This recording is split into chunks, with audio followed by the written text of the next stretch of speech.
আসসালামু আলাইকুম। পৃথিবীর যে যে প্রান্ত থেকে দেখছেন এবং যেখান থেকে দেখছেন সবাইকে সালাম ও শুভেচ্ছা জানাচ্ছি। আসসালামু আলাইকুম। আজকে 14 ডিসেম্বর, শহীদ বুদ্ধিজীবী দিবস।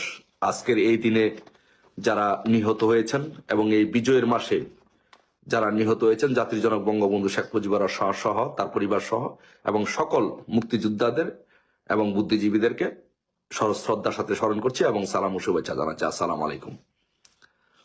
আজকের এই দিনে, এটি বিজয়ের মাস আমাদের। আজকের এই দিনে একটি কথা দৃঢ়ভাবে বলতে চাই, যারা আওয়ামী লীগের সকল তৃণমূল পর্যায়ের রোড লেভেলের নেতৃবৃন্দ থেকে সর্বোচ্চ পর্যায়ে যারা নেতৃবৃন্দ আছেন, তাদের উদ্দেশ্যে একটি কথা বলতে চাই যে দিন শেষে আওয়ামী লীগই বিজয়ী হবে। আওয়ামী লীগের এই ঘোর কেটে যাবে, আওয়ামী লীগ ঘুরে দাঁড়াবে এবং দিন শেষে শেখ হাসিনা এই দেশ চালাবেন এবং দিন শেষে শেখ হাসিনাই বাংলাদেশের মানুষের সেবা করবেন। এটাই সত্য, এটাই বাস্তব, এর বাহিরে আর কোনো কথা নেই। কেন বলি? আমি বলি যে শেখ হাসিনা দিন শেষে আওয়ামী লীগ ঘুরে দাঁড়াবেন এবং শেখ হাসিনা দিন শেষে রাষ্ট্র পরিচালনা করবেন, মানুষের সেবা করবেন। আপনি ব্যক্তি জীবন বলেন, সামাজিক জীবন বলেন, পারিবারিক জীবন বলেন, রাজনৈতিক জীবন বলেন, সব জায়গায় রাষ্ট্র পরিচালনা বলেন, সাময়িক কিছু সমস্যা সৃষ্টি হয়, বাট এই সমস্যা, এই অন্ধকার থাকে না। এখন বর্তমান প্রেক্ষাপটে যে সমস্যাটি আছে এটি একেবারেই সাময়িক এবং এই সমস্যা 1971 সালে সৃষ্টি হয়েছিল, 75-এ সৃষ্টি হয়েছিল, 90-এ সৃষ্টি হয়েছিল, 111-এ সৃষ্টি হয়েছিল। কোনো সমস্যা কি ছিল? কোনো সমস্যাই থাকে নাই, এই সমস্যাটিও থাকবে না। যারা হয়তো অনেকে বিচলিত, অনেকে হয়তো মনক্ষুণ্ণ বা বিভিন্নভাবে মনোবল হারিয়ে ফেলেছেন, তাদের উদ্দেশ্যে বলবো এটি মনোবল হারানোর কিছুই নেই। আপনারা সকলে ঐক্যবদ্ধ থাকেন, বিজয় আমাদের সুনিশ্চিত হবে। এখন মূল আলোচনায় আসেন যে কেন এই কথাটি বলছি। আপনারা দেখেন, বর্তমান রাজনৈতিক প্রেক্ষাপটে যদি আন্তর্জাতিক ব্যাপারগুলো দেখেন, তাহলে সেখানে ধরে নেন যে ইন্ডিয়া এবং মার্কিন যুক্তরাষ্ট্র কোনোভাবেই বাংলাদেশে মৌলবাদ এবং ইউনুসকে আর সমর্থন করবে না, এটা নিশ্চিত। এই জায়গা থেকে আপনারা 100% সত্য। এখান থেকে এটা নিয়ে আপনাদের আর কোন ডিবেট করার দরকার নেই, চিন্তা করার দরকার নেই। লোকাল পলিটিক্স আসেন। লোকাল পলিটিক্সে হচ্ছে যে বিএনপি কিন্তু ভেঙে যাচ্ছে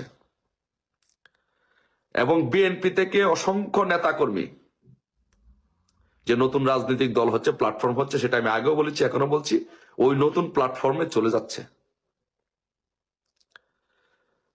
তার মানে বিএনপি ভেঙে আরেকটা প্ল্যাটফর্ম হচ্ছে। বাংলাদেশে দুইটা ধারা ছিল, একটা ছিল আওয়ামী লীগ, অসাম্প্রদায়িক চেতনার রাজনৈতিক ব্যক্তিদেরকে নিয়ে বাংলাদেশ আওয়ামী লীগ, আর একটা ছিল আওয়ামী লীগ বিরোধী মহল, সেটা ছিল, সেই প্ল্যাটফর্মটা ছিল বিএনপির নেতৃত্বে। বাট এখন আরেকটা প্ল্যাটফর্ম তৈরি হচ্ছে ইউনূসের নেতৃত্বে।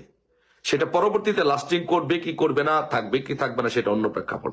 বাট আরেকটা প্ল্যাটফর্ম তৈরি হচ্ছে ইউনূসের নেতৃত্বে।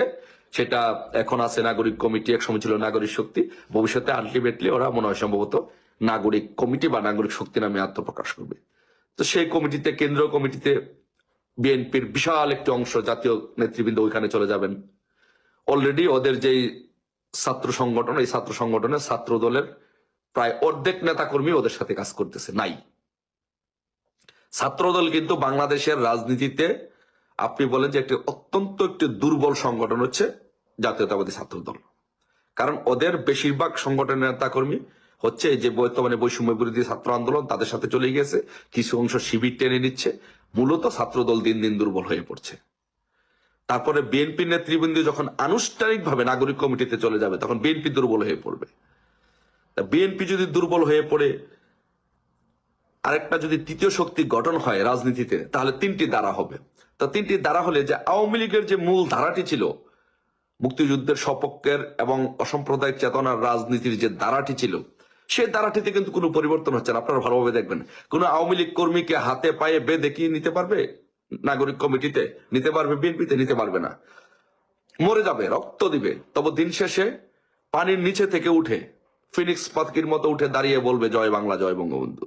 জয় বাংলা আমার স্লোগান, আমি বাঙালি, জাতির জনক বঙ্গবন্ধু শেখ মুজিবুর রহমান আমার রাজনৈতিক আদর্শের পিতা। তার উপরে যত অত্যাচার নির্যাতনই করেন না কেন, সেই কথাটি বলবে। কিন্তু বিএনপির লোকেরা সবসময় যেহেতু সুবিধাবাদী রাজনীতির দ্বারা বিশ্বাস করে, বিভিন্ন দল থেকে গিয়ে ওইখানে গিয়ে একটা বিরোধী মহল সৃষ্টি হয়েছে। তো ওই জায়গা থেকে একটা বিশাল অংশ নাগরিক কমিটিতে চলে যাবে। তার মানে 3টি ধারা সৃষ্টি হবে। এখন বিএনপি যদি ভেঙে যায়, 3টা ধারা যদি সৃষ্টি হয়, জামাত তো অলরেডি আলাদা একটা প্ল্যাটফর্ম আছে, তার মানে হচ্ছে যে যদি যেই কোনো ফরম্যাটে বলেন, যদি কোনো আন্দোলনের ফরম্যাট আসে, তাহলে সেই ফরম্যাটও আওয়ামী লীগ বিজয়ী হবে।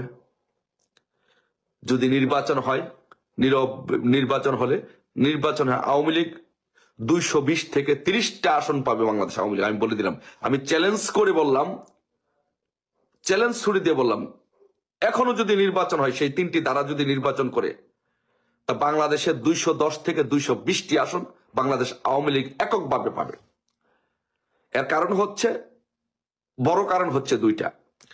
যে একটা হচ্ছে যে আপনি দেখবেন যে এই সরকার ক্ষমতা আসার পরে 5 তারিখের পরে যারা জবরদখল করে ক্ষমতা এসেছে, তারা এমন ভাবে ব্যর্থতার পরিচয় দিয়েছে যে বাংলাদেশের মানুষ হাড়ে হাড়ে হৃদয়ে বঙ্গবন্ধু কন্যাকে উপলব্ধি করা শুরু করেছে। এটি হচ্ছে একটা বিষয়। আর দ্বিতীয় কথা, আওয়ামী লীগ সরকারের আমলে এত পরিমাণ উন্নয়ন হয়েছে, ডেভেলপমেন্ট কাজ হয়েছে, শেখ হাসিনা মানুষকে এত পরিমাণ সুযোগ সুবিধা দিয়েছে, সর্বস্তরের মানুষকে, প্রশাসন থেকে শুরু করে সব মানুষকে এত সুযোগ সুবিধা দিয়েছে যে মানুষ আসলে মনে করে যে শেখ হাসিনা ছাড়া, আওয়ামী লীগ ছাড়া এই দেশ কেউ ভালো চালাতে পারবে না। এটা মানুষের মনে মনে অলরেডি এস্টাবলিশ হয়ে গেছে। তো এই চিন্তা চেতনা যদি থাকে, বাংলাদেশে আওয়ামী লীগের একটা বিশাল সাপোর্ট আছে। আর এই চিন্তা চেতনা যদি আরো দিন দিন এস্টাবলিশ হয়, তাহলে আপনি যখনই বলবেন, যে কোনো সময় বলবেন, যে কোনো ফরম্যাটে বলেন, নির্বাচন হোক, আন্দোলন হোক বা সরকার পুনর্বহাল হোক, কোন ফরম্যাটে আওয়ামী লীগকে আপনি ফেলে দিতে পারবেন না। আওয়ামী লীগই বিজয়ী হবে, আওয়ামী লীগই সরকার পরিচালনা করবে। তাহলে তার মানে হচ্ছে মাননীয় প্রধানমন্ত্রী শেখ হাসিনা এদেশে আবারও ইনশাল্লাহ আমাদের মাঝে দেশ পরিচালনা করার সুযোগ পাবেন এবং দেশ পরিচালনা করবেন। আমি বললাম এটাই হবে বাস্তবতা, এটাই সত্য, এটাই মেনে নিতে হবে। এই জন্য আমি সবাইকে বলবো যে আপনারা কেউ মনোবল হারাবেন না, কেউ মন খারাপ করবেন না। সবাই যার যার জায়গা থেকে বর্তমানে যেভাবে পারেন সেভাবে আন্দোলন, কেউ যদি মাঠে সক্ষমতা থাকে আন্দোলন করেন, কেউ যদি মাঠে সক্ষমতা থাকে মিটিং মিছিল করেন, অথবা অনলাইনে। আমাদের যে বর্তমান রাজনীতি হচ্ছে সবচেয়ে বড় জায়গা হচ্ছে অনলাইন। সে অনলাইনে ব্যাপকভাবে সবাই কাজ করতে থাকেন, ইনশাল্লাহ বিজয় আমাদের সুনিশ্চিত। বাংলাদেশ আওয়ামী লীগকে, বঙ্গবন্ধুকে, বঙ্গবন্ধু কন্যাকে ছাড়া বাংলাদেশে এই দেশের মানুষ আসলে কোনো কিছু কল্পনা করে না। দিন শেষে এটাই প্রমাণিত হয়েছে এবং এটাই ইনশাল্লাহ প্রমাণিত